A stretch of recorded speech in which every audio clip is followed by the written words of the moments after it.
ठीक है भाई, जय हिंद। तो अपन लोग आज जो है न्यू टॉपिक स्टार्ट कर रहे हैं, इनवर्स ट्रिग्नोमेट्रिक फंक्शन। ठीक है ना भाई। तो अभी अपन लोग ये मान के चलते हैं कि सिलेबस रिड्यूस नहीं हुआ, क्योंकि हुआ ही नहीं है अभी तक, तो है ना। तो मोस्टली चांसेस अब ये लग रहे हैं कि ये 50-50% वाला जो पोर्शन है ना, इन्होंने ये कर दिया, इस वजह से सिलेबस रिड्यूस नहीं करेंगे। उसी वजह से एग्जाम भी तो डिले हो रही, पहले कब होती थी? मार्च में। अब वो कब ले रहे हैं? अप्रैल में ले रहे हैं, है ना।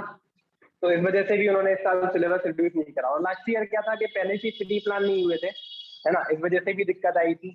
उनको ये नहीं पता था कि कब ओपन करेंगे, बच्चों का सिलेबस कब होगा, ये सारी चीजें थी। इस बार उन्होंने पहले से डिसाइड कर दिया, तो हो सकता है कि सिलेबस रिड्यूस ना हो। अभी तो एक न्यूज आई थी बीच में, तो उसमें यही बोला था कि सिलेबस रिड्यूस नहीं होगा।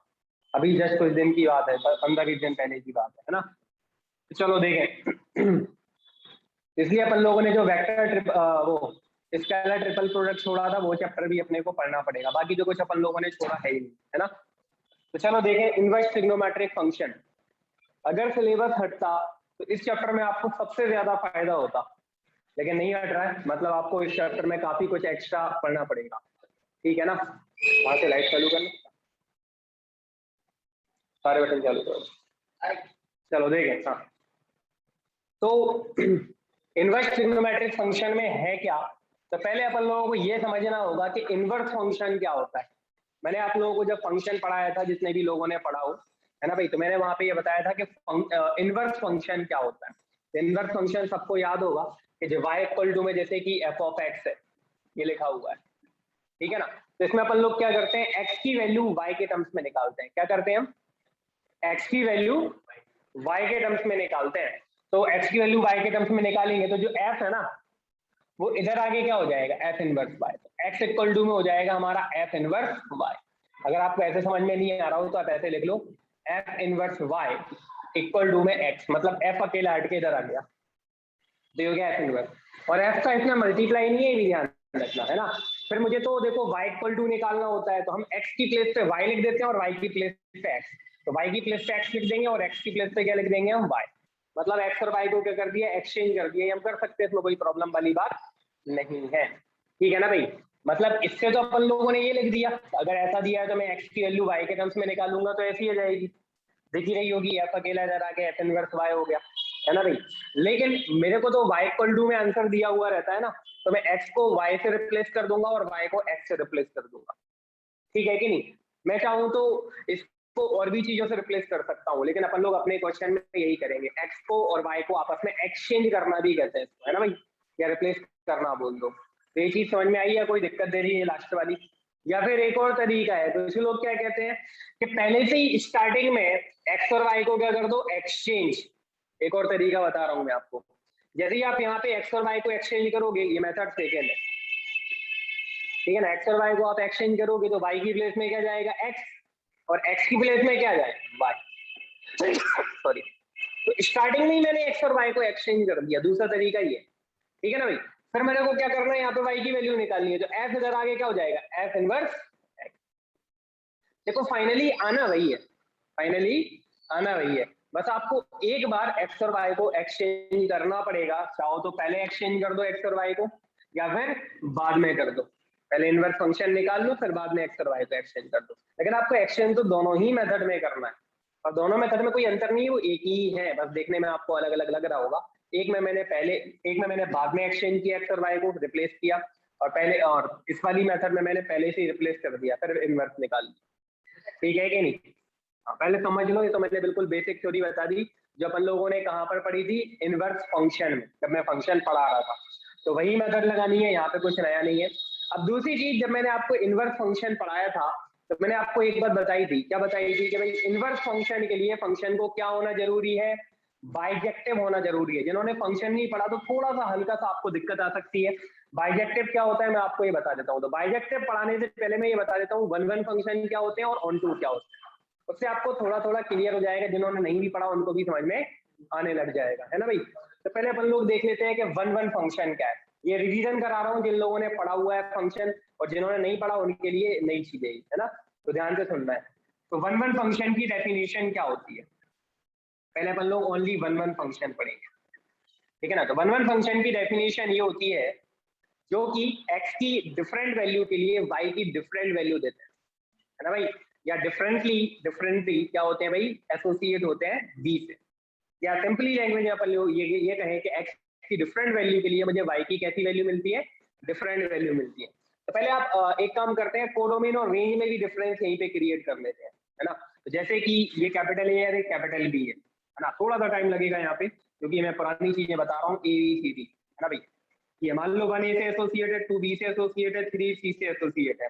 तो सबसे पहले मैं आपको कोडोमेन और रेंज में डिफरेंस क्रिएट करा देता हूँ, नहीं तो बच्चों को यही दिक्कत होती है सर क्या कोडोमेन है और क्या रेंज है।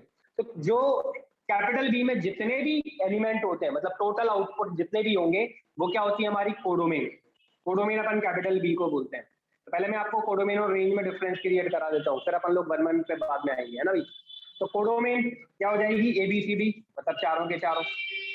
लेकिन जो रेंज है ना, वो पता है क्या होगी, जो आपको आउटपुट मिल रहे हैं, जो पॉसिबल आउटपुट मिल रहे हैं वो, तो आउटपुट क्या क्या मिले आपको बताओ, ए बी और सी। 1 रखने पे आपको ए मिला, 2 रखने पे बी मिला, ये फंक्शन है आपका, है ना भाई, ये फंक्शन है आपका है। 1 रखने पे ए मिला। आज का लेक्चर थोड़ा सा थ्योरी में चला जाएगा, क्वेश्चन तो हो ही नहीं पाएंगे, है ना, क्योंकि मैं रिवीजन भी करा रहा हूँ। 1 रखने पे ए आ जाएगा और 2 रखने पे क्या आएगा, बी आ रहा है, और 3 रखने पे सी। तो डी तो आ ही नहीं रहा, जो चीज आई नहीं रही वो रेंज में कैसे आ जाएगी, है ना भाई। जो आउटपुट आते हैं वही हमारी रेंज होती है। तो मेरी रेंज हो जाएगी ए बी सी ओनली। तो सबको डिफरेंस क्रिएट हो गया होगा यहाँ पे कि क्या होती है कोडोमेन और क्या होती है रेंज, है ना भाई। ये चीज क्लियर है सबको। क्या होगा तो डी, वो जो बच गया वो हमारा रेंज में नहीं आ रहा ना भाई, बस यही तो डिफरेंस है, बस कोडोमेन में है वो। हाँ, कैपिटल बी में जितने भी एलिमेंट होंगे वो कोडोमेन, और जो आपको आउटपुट मिलेंगे वो रेंज, है ना भाई, ये कहानी है। चलो अब आगे बढ़ते हैं, अब अपन लोग आते हैं काय पे, 1 फंक्शन, ठीक है भाई। तो 1 फंक्शन क्या होता है कि x की डिफरेंट वैल्यू के लिए, जो कैपिटल है वो आपका x है और जो कैपिटल बी है वो आपका क्या है, y है ना भाई।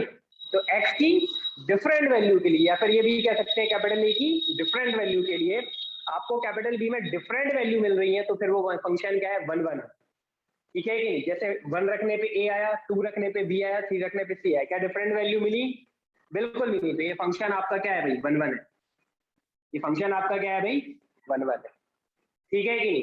अब मैं आपसे एक आध और एग्जांपल दे देता हूं जिससे आपको क्लियर हो जाए कि क्या कहानी है यहाँ पे। तो 1 2 3 ए बी सी डी।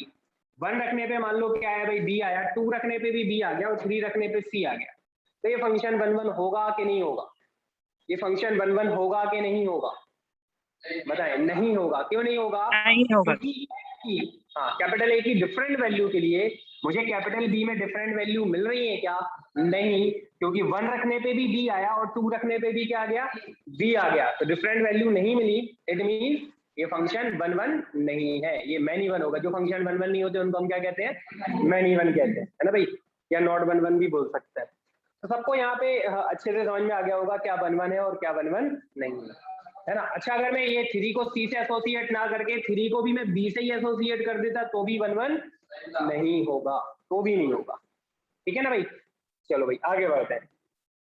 अब नेक्स्ट फंक्शन तो होगा फंक्शन की बात करते हैं। हाँ फंक्शन तो है ना। अब मैं फंक्शन की भी डेफिनेशन पढ़ाऊंगा तो फिर वो ज्यादा टाइम लग जाएगा, है ना, इसलिए फंक्शन की नहीं पढ़ा रहा हूँ मैं डेफिनेशन।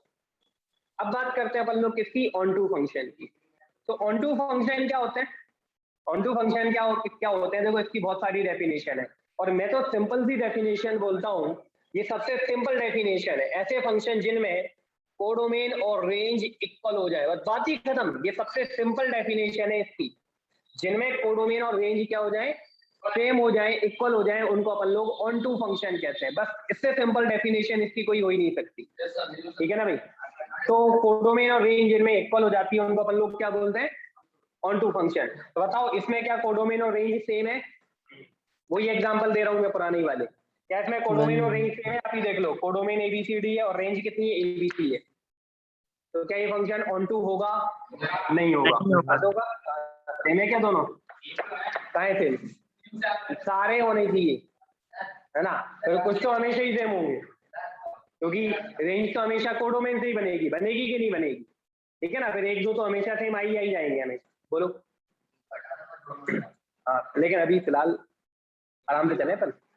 चलो इसमें बताओ कोडोमेन और रेंज सेम है कि नहीं? इस वाले डायग्राम में कोडोमेन है ए बी सी डी है ना, और रेंज क्या ओनली बी है, तो कहां से सेम हुए? नहीं है, तो ना तो ये ऑन टू है और ना ही ये ऑन टू है ना। इसमें अपन लोग लिख देते हैं नॉट 1 1 है ना।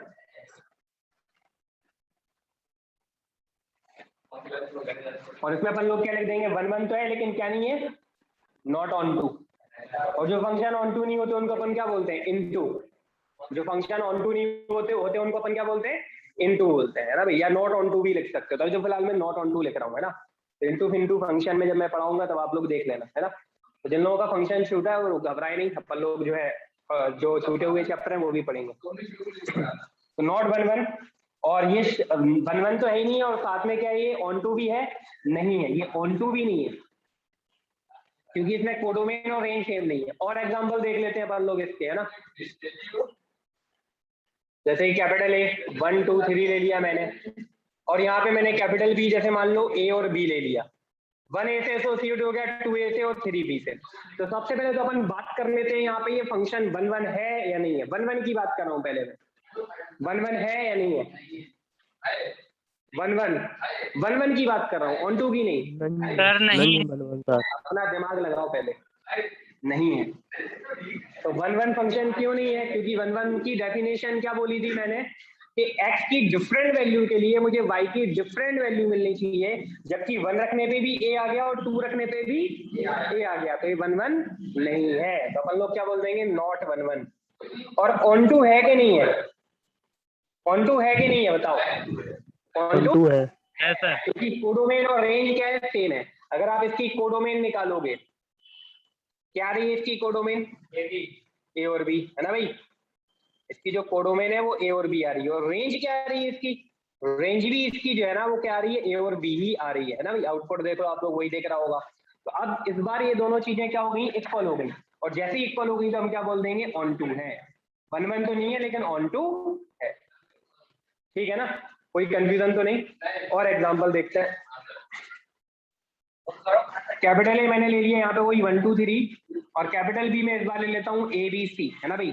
1 ए से एसोसिएट है, 2 मान लो सी से, 3 बी से है ना भाई। तो बताओ फंक्शन 1 1 है या नहीं है? पहले 1 1 की बातचीत कर लेते हैं। 1 1 है, तो ये फंक्शन 1 1 है। और ऑन टू है कि नहीं है? ऑन टू भी है, ऑन टू भी है ना भाई। तो 1 1 एंड ऑन टू ये दोनों है। ठीक है ना भाई। अब आते हैं अपन लोग वापस आईटीएफ पे है ना भाई, इनवर्स ट्रिग्नोमेट्रिक फंक्शन। जिन लोगों ने पढ़ा है उनको नोट करने की जरूरत नहीं है, जिन लोगों ने फंक्शन पढ़ा है। और जिन लोगों ने फंक्शन नहीं पढ़ा वो यहाँ से नोट कर लें। यहाँ से पहले एक चीज नोट करना, ऊपर वाली नहीं, ऊपर वाली बाद में। यहाँ से नोट कर लो 1 1 फंक्शन। मैं बोल रहा हूँ ना, जिन लोगों ने फंक्शन नहीं पढ़ा वो लोग नोट करें, जिन्होंने फंक्शन पढ़ा है उनके पास तो सब कुछ लिखा ही हुआ है ना, और बहुत बेटर तरीके से लिखा है, तो मैंने शॉर्ट में निपटा दिया भाई है ना।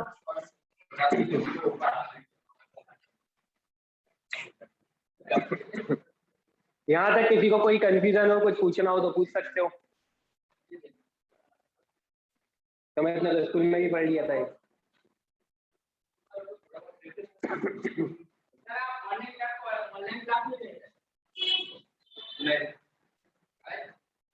एक टीचर को ही पढ़वाते हैं या दो दो की फीस वो देंगे क्या? वो सैलरी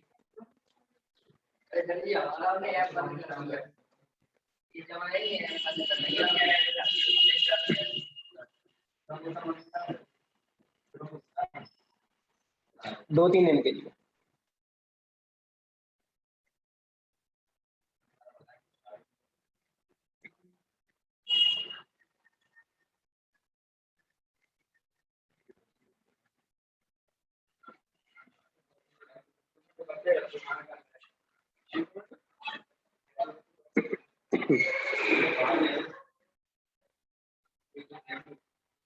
चलो हो गया।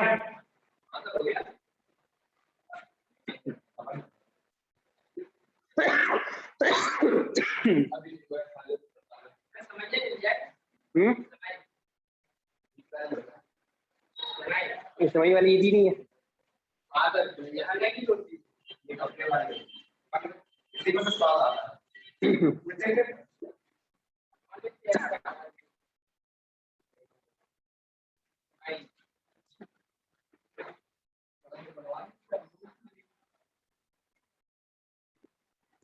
चलो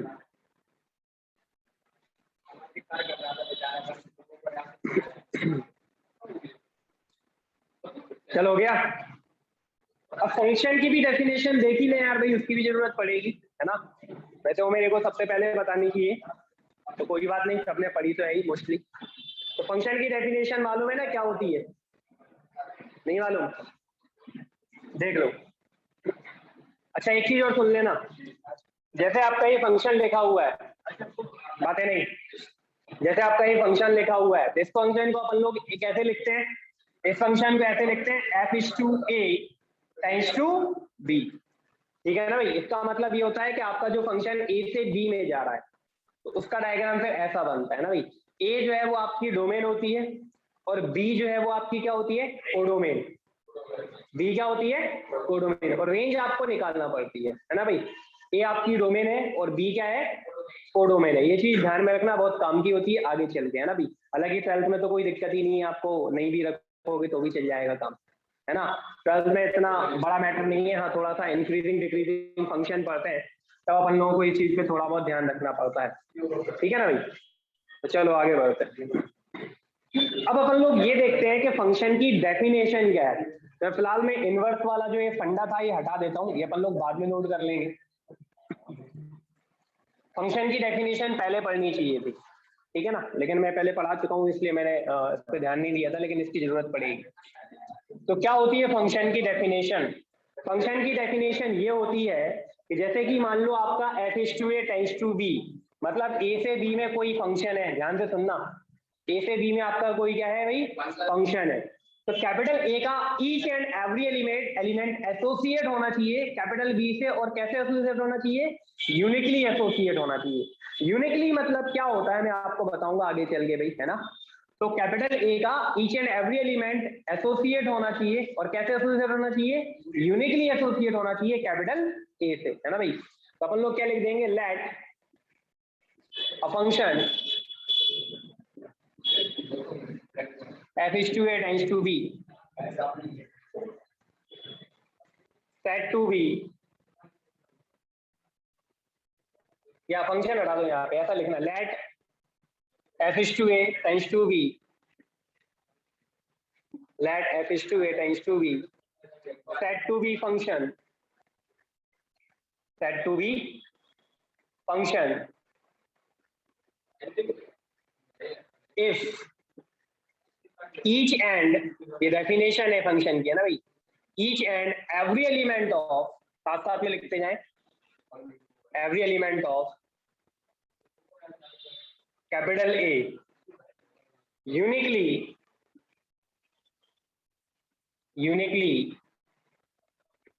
associated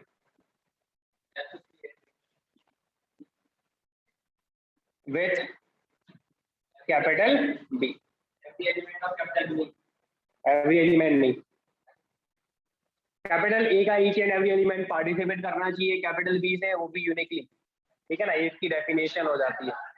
हाँ फंक्शन बता रहा हूँ, ये जो तुम बोल रहे थे ना वो उसकी ऑन टू की डेफिनेशन जो मैंने शॉर्ट में लिख दी। हाँ हाँ इरेज नहीं कर रहा हूँ भाई मैं, सब लिखा हुआ है, जिन्होंने फंक्शन पढ़ा है मैं बोलता रहा हूँ सब लिखा हुआ है, रिवीजन करा रहा हूँ मैं तो, ठीक है ना भाई। आज का मोस्टली लेक्चर इसी में चला जाएगा। आईटीएफ तो देखो मान के चलो आप लोग कल से स्टार्ट हो। हाँ ट्रिग्नोमेट्री की शीट बिल्कुल, है ना। मैं मंडे से सेटअप जमा ही लूंगा तो फिर कोई दिक्कत आएगी नहीं मेरे को देने में शीट भी, है ना। हाँ मंडे को ही दे देना सर। मंडे से सारा पक्का कार्यक्रम अपन लोग आना। जमा। हाँ बिल्कुल पक्का वहीं पे ही आना है, कल संडे भी है, ठीक है ना। तो मैं कल सारे सेटअप जमा लूंगा। सर ऑनलाइन क्लास नहीं रहेगी? ऑनलाइन भी चलती रहेगी, है ना, जिनको ऑनलाइन अटेंड करना है। लेकिन अब ऑनलाइन देखो मैं उन्हीं लोगों को अटेंड करने दूंगा जिनकी फीस अप टू डेट है, क्योंकि बहुत से लोग ऐसे हैं जिन्होंने फीस ही नहीं दी जमाने से भैया ना। हाँ ऑनलाइन भी चलती रहेगी ना उधर भी, लेकिन मैं उन्हीं को ही अटेंड करने दूंगा जिनकी फीस जमा है, ये ध्यान रखना। क्योंकि हाँ तो जब लगेगा तब लगेगा, ठीक है ना भाई। जब तक तुम लोगों को पढ़ना है पढ़ लो।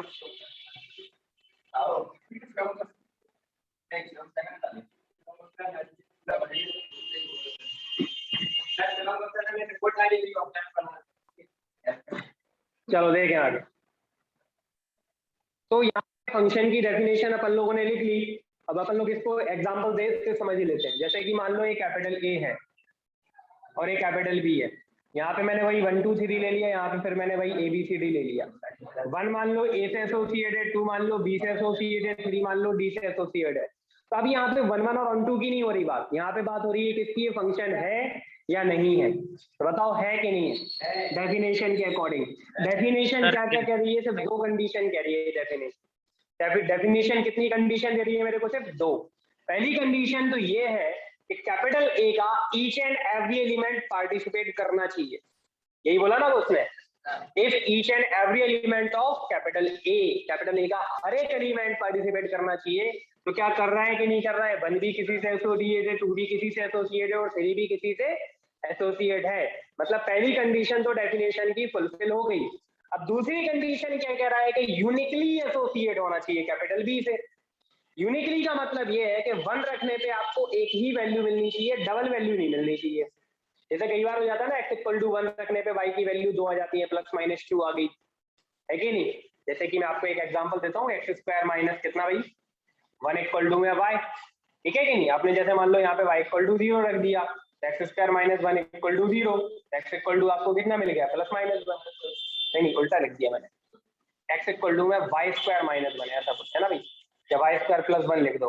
तो y यहाँ पे 0 रखेंगे या x=0 रखेंगे, -1 लेके लेना पड़ेगा यहाँ पे। तो y² -1 = 0, तो y की वैल्यू आपको कितनी मिल गई +-1, और x की वैल्यू क्या रखने पे आपको +-1 मिली, 0 रखने, मतलब x 0 रखने पे आपको y की वैल्यू कितनी मिल गई -1 और 1। तो ये यूनिकली एसोसिएट नहीं है, ये यूनिकली एसोसिएट नहीं है, क्योंकि 0 रखने पे आपको कितनी वैल्यू मिली, 2 वैल्यू मिली, ठीक है ना भाई। तो ये यूनिकली एसोसिएट नहीं कहलाएगा। मतलब x की वैल्यू 1 रखने पे आपको y की भी एक ही वैल्यू मिलनी चाहिए, डबल वैल्यू नहीं मिलनी चाहिए। कहने का मतलब ये, जैसे मैंने यहाँ पे x=0 रखा था और y की वैल्यू मुझे डबल मिल गई, मतलब ये फंक्शन नहीं होगा, ठीक है ना भाई। तो चलो वापस आ जाते हैं। तो यूनिकली एसोसिएट का मतलब समझ में आ गया, 1 रखने पे एक ही वैल्यू मिलनी चाहिए, कोई भी एक, और 2 रखने पे भी कोई एक वैल्यू मिलनी चाहिए, और 3 रखने पे भी कोई एक वैल्यू मिलनी चाहिए। तो ये फंक्शन है, तो ये वाला फंक्शन है भाई, है ना। और एग्जांपल देखते हैं अपन लोग। जैसे कि मैंने यहाँ पे ले लिया 1 2 3 कैपिटल ए है, कैपिटल बी में मैंने अगेन ABCD रहने दिया, हेलो। 1 रखने पे मान लो ए मिल गया, वॉइस को म्यूट रखो भाई, किसी की वॉइस ऑन है।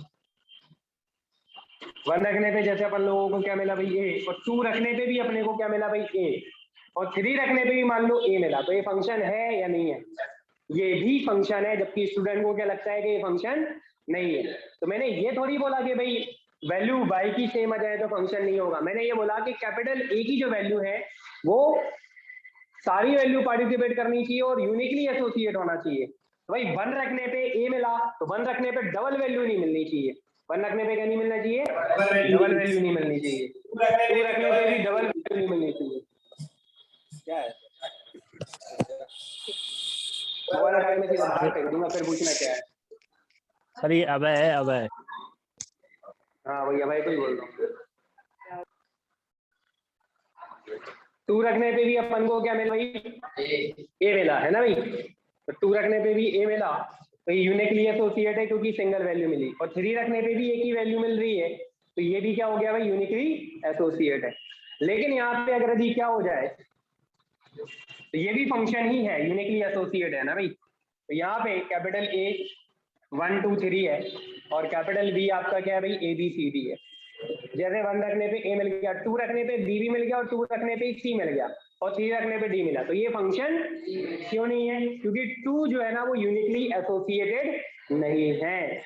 2 रखने पे आपको डबल वैल्यू मिल रही है, बी भी और सी भी, तो ये फंक्शन नहीं है। सबको समझ में आ गया होगा क्या फंक्शन है और क्या नहीं है ना भाई। तो अब अपन लोग बात करेंगे इनवर्स ट्रिग्नोमेट्रिक फंक्शन की। तो इतना नोट कर लो फटाफट, अपने पास 10 मिनट है। तो इनवर्स ट्रिग्नोमेट्रिक फंक्शन की भी मैं डेफिनेशन क्लियर कर देता हूं यहाँ पे।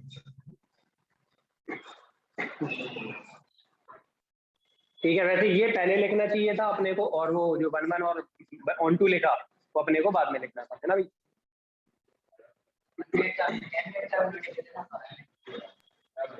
सर मंडे से टाइमिंग क्या होगी? मंडे से वैसे 2 से 3 ही रहेगी, अभी मैं और डिस्कस करके बता दूंगा कल तक, है ना। कल 4 से 5 मत करना, क्योंकि फिजिक्स की रहेगी और 5 से इंग्लिश की रहती है। नहीं मेरे को मालूम है ना भाई, मालूम है मेरे को, वो टाइम तो हो ही नहीं पाएगा। तो सुबह रहने दो।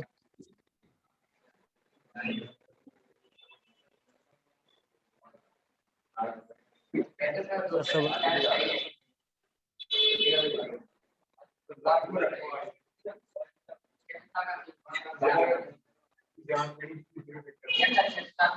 चलो लिख लिया सबने।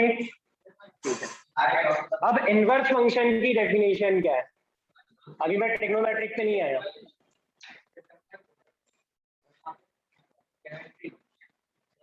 ध्यान से सुने, इनवर्स फंक्शन की डेफिनेशन क्या है। इनवर्स फंक्शन की डेफिनेशन ये होती है कि सबसे पहले उन्हीं फंक्शन के इनवर्स निकाले जा सकते हैं, उन्हीं फंक्शन के इनवर्स निकाले जा सकते हैं जिनमें जो फंक्शन क्या होते हैं, 1 1 भी हो और ऑन टू भी हो। ध्यान से सुनो मेरी बात, उन्हीं फंक्शन के इनवर्स निकाले जा सकते हैं जो क्या हो, 1 1 भी हो और ऑन टू भी हो। तो लिखेंगे अपन लोग for inverse function, for inverse function function must be 1 1 onto, जिसको अपन बाइजेक्टिव भी बोलते हैं। Function must be 1 1 onto, मतलब फंक्शन 1 1 भी होना चाहिए और कौन क्या भी होना चाहिए, ऑन टू भी होना चाहिए। और इसी चीज को अपन लोग क्या बोलते हैं, बाइजेक्टिव। तो ब्रेसेस में बाइजेक्टिव लिख देंगे, या बाइजेक्शन एक ही चीज है ना भाई, ठीक है। ऐसा क्यों, ये भी अपन लोग प्रूफ कर लेते हैं कि ऐसा क्यों हो रहा है, ठीक है ना भाई। तो इनवर्स फंक्शन के लिए फंक्शन को बाइजेक्टिव होना जरूरी है, मतलब 1 1 और ऑन टू होना जरूरी है। क्यों जरूरी है, देखें आप लोग जरा, अपन लोग इन्हीं एग्जांपल से देख लेते हैं। इनवर्स फंक्शन में आप लोगों ने एक चीज तो देखी ली होगी कि एक्स और वाई क्या कर जाते हैं, एक्सचेंज कर जाते हैं। जैसे कि मान लो आपका फंक्शन क्या है भाई, यहाँ पे ए से बी में ये फंक्शन आपका दिया हुआ है, तो जो इनवर्स फंक्शन होगा वो बी से ए में होगा भाई, है ना। जैसे कि मान लो आपका function f is to A times to B है, ये एफ ऑफ एक्स है, तो अपन लोग इसी चीज को क्या लिख देंगे, F inverse B times two A. समझ गए कि नहीं समझ गए। इनवर्स में क्या हो जाता है, इनवर्स में क्या हो जाता है, एक्स और वाई एक्सचेंज हो जाते हैं। इनवर्स में क्या हो जाता है, एक्स और वाई एक्सचेंज हो जाते हैं। तो भाई ऑब्वियसली यहाँ पे ए और बी भी क्या होंगे, एक्सचेंज होंगे। तो ये क्या, देखो आप लोग बताओ, ये 1 1 तो है लेकिन ऑन टू है कि नहीं है, ये ऑन टू नहीं है, तो इसका मतलब इसका इनवर्स नहीं निकलेगा। क्यों नहीं निकलेगा, उसका रीजन सुन लें। ये 1 1 तो है, ये ऊपर वाला जो फंक्शन लिखा हुआ है दिख रहा है ना सबको, 1 1 है और ऑन टू नहीं है, ये समझाऊं, है ना भाई। ऑन टू क्यों नहीं है पता है ना, सी छूट गया इसलिए ऑन टू नहीं है। तो ये फंक्शन 1 1 है लेकिन ऑन टू नहीं है। तो अब अपन लोग बातचीत करेंगे। अच्छा सबको ये डायरेक्टली क्लियर हो रहा है ना, मैं थोड़ा सा हल्का फास्टली चल रहा हूँ, मतलब चीजें कम लिख रहा हूँ, कोई कंफ्यूजन हो तो पूछ लेना। तो 1 1 है लेकिन ऑन टू नहीं है, तो अपन लोग ये चेक करेंगे कि इसका इनवर्स पॉसिबल क्यों नहीं होगा। तो जब आप बी से ए में फंक्शन बनाओगे, तो ये तो ऊपर वाला जो डायग्राम है ये ए से बी में है, जब आप बी से ए में बनाओगे तो पहले बी लिखा जाएगा, क्या लिखा जाएगा, बी, और फिर क्या लिखा जाएगा, ए। ध्यान से सुनना, जब 1 ए से एसोसिएट था तो इनवर्स फंक्शन में ए रखने पे क्या मिलेगा आपको, आप ही बताओ, ए रखने पे क्या मिलेगा 1, उल्टा चलेंगे। 2 रखने पे बी मिला, तो बी रखने पे क्या मिलेगा आपको 2, और 3 रखने पे क्या मिला डी, तो डी रखने पे आपको क्या मिलेगा 3। और कोई रह गया क्या, नहीं, मतलब और कुछ तो नहीं रह गया ना, हो गया सारा काम। तो अब बताओ ये फंक्शन है कि नहीं है, क्यों नहीं है, डेफिनेशन देखो फंक्शन की, each and every element participate करना चाहिए कैपिटल ए का, लेकिन सी छूट गया, इसलिए इनवर्स मतलब सॉरी ये फंक्शन नहीं है। और जब ये फंक्शन ही नहीं है तो क्या इनवर्स निकलेगा कि नहीं निकलेगा, नहीं निकलेगा। तो यही वजह है कि फंक्शन को 1 1 भी होना चाहिए और ऑन टू भी होना चाहिए। तो ये एग्जांपल लिया, 1 1 तो था लेकिन क्या नहीं था, ऑन टू नहीं था। अब अपन लोग एक एग्जांपल ऐसा लेते हैं जिनमें 1 1 नहीं है लेकिन क्या होगा, ऑन टू होगा, फिर उसमें भी देखते हैं अपन लोग कि वो फंक्शन क्यों नहीं है, ठीक है ना भाई। और एग्जांपल देख लें फिर अपन लोग आगे बातचीत करेंगे, है ना भाई। तो देखें, तो सेकंड एग्जांपल देखेंगे, कैपिटल ए क्या अपन लोगों ने लिया कितना भाई 1 2 3, और यहाँ पे मैंने ले लिया ए बी। तो 1 ए से एसोसिएट है और 2 मान लो बी से एसोसिएट है और 3 भी मान लो बी से एसोसिएट है। तो ये फंक्शन क्या नहीं है, 1 1 नहीं है। 1 1 क्यों नहीं है? डिफरेंट कैपिटल बी में डिफरेंट एलिमेंट नहीं मिल रहे, सेम सेम मिल रहा है। फंक्शन तो है ना, फंक्शन तो है, ये सारे एग्जांपल फंक्शन की ही है, पर अपन को इनवर्स वाला देखना है कि इनवर्स वाला फंक्शन बन रहा है या नहीं बन रहा है। तो अगर इनवर्स वाला फंक्शन नहीं बन रहा मतलब उसका इनवर्स एग्जिस्ट नहीं करेगा, है ना भाई। तो चलो इसको देखते हैं। ये फंक्शन 1 1 नहीं है तो अपन लोग लिख देंगे नॉट 1 1,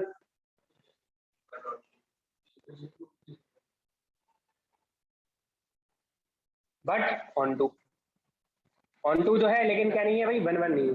ऑन टू क्यों है कि इसकी कोडोमेन और रेंज क्या हो रही है भाई, सेम हो रही है, ठीक है ना। तो चलो अब अपन लोग इसका इनवर्स निकालते हैं और फिर देखते हैं कि इसका इनवर्स एग्जिस्ट करेगा कि नहीं करेगा। लेकिन हमें तो पहले से ही पता है कि नहीं करेगा, क्यों? क्योंकि जो 1 1 और 2 होंगे उन्हीं के इनवर्स निकलेंगे, ठीक है ना। लेकिन अपन लोग यही प्रूफ करने वाले हैं कि क्यों नहीं होता ऐसा, है ना। तो चलो निकालते हैं इनवर्स। इनवर्स फंक्शन जो होता है, ए से बी में फंक्शन है तो इनवर्स क्या कैसे कायम हो जाएगा भाई, इसको अपन एफ इनवर्स बोलते हैं बी से ए में, ठीक है ना भाई। तो पहले ए और बी लिख देंगे, है ना। 1 रखने पे ए मिला था, ए रखने पे आपको क्या मिलेगा, 1 मिलेगा, है ना भाई। 2 रखने पे बी मिला था तो बी रखने पे क्या मिलेगा आपको 2, और 3 रखने पे भी बी मिला था तो बी रखने पे आपको क्या मिलेगा 3। तो फंक्शन नहीं है, क्यों नहीं है?